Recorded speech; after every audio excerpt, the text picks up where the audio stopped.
Bonjour à tous. Stop, stop à l'enfumage des médias français pro-américains. Quand on entend Poutine et que l'on compare à Macron, tout simplement on pleure. Je me rends compte que j'ai regardé et écouté le discours de Poutine du début à la fin de plus d'une demi-heure sans voir aucunement le temps passer, alors que je n'arrive pas à tenir une seule minute devant un discours de Macron sans éprouver malaise et éruption cutanée. Et vous, est-ce que vous y arrivez ? Le jour où un président français s'adressera ainsi à son peuple, dans un discours d'une telle densité, d'une telle franchise, pendant 1 heure sans prompteur, les poules auront des dents, comme aurait dit à l'époque ma grand-mère. Car qu'avons-nous de notre côté ? Des discours creux, vides, du marketing, des promesses à outrance, des slogans à l'américaine.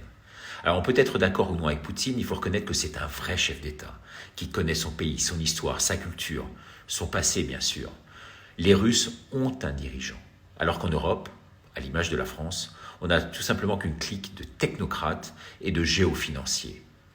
Poutine, c'est le premier chef d'État qui donne à son peuple un cours universitaire de grand public au XXIe siècle, pour une intervention honnête, une intervention juste. Son niveau intellectuel, historique, philosophique et pédagogique, tout simplement stratosphérique, comparé à celui de ces demeurés congénitaux qui nous servent aujourd'hui de dirigeants, comme on le voit en France. L'écart est même presque effrayant. Oui, ces massacreurs d'Indiens d'Amérique sont maintenant avertis. Ils n'auront peut-être pas le dernier mot, comme ils l'ont eu en Libye, en Syrie, en Irak ou en ex-Yougoslavie. Ils vont chercher à avoir la peau de Poutine, comme celle de Saddam et de Kadhafi, mais ça sera beaucoup plus difficile, avec à la fois les Chinois et les Iraniens derrière, pour ne parler que d'eux. Jusqu'ici, Poutine a fait preuve d'une patience exemplaire, notamment lorsque les engagements pris en 90 de ne pas élargir l'OTAN vers l'Est ont été 5 fois bafoués, 5 fois. L'OTAN est désormais aux portes de la Russie, avec au moins 5 usines sur place bactériologiques à la Wuhan, en Ukraine, depuis ce coup d'État mené à Kiev par cet ancien comédien de série B, placé par l'Occident, qui fait venir sur place toute la mafia, qui gangrène l'Europe, dirigée par des juifs khazars, dont toute la clique tient les rênes, bastion du Deep State en Europe centrale. C'est un pays ruiné, l'Ukraine.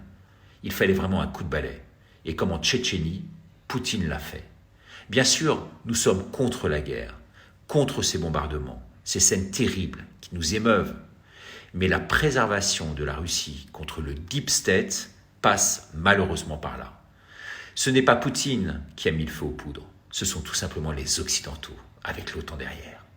Donc, messieurs de la presse française, vous qui êtes sponsorisés par les Américains, Bill Gates, Soros et la Macronie, soyez moins péremptoires, travaillez davantage au dossier. Dites-nous tout simplement la vérité. Comme sur Wuhan et ce virus artificiel qui tout simplement est arrivé sur nous. Et on le sait maintenant, 2 ans après, nous les conspirationnistes. Vraiment, aujourd'hui, j'ai mal à ma profession. Si vous êtes d'accord avec moi, n'hésitez pas à partager cette vidéo. Merci et abonnez-vous à notre site www.laminutedericardo.com. Merci, au revoir.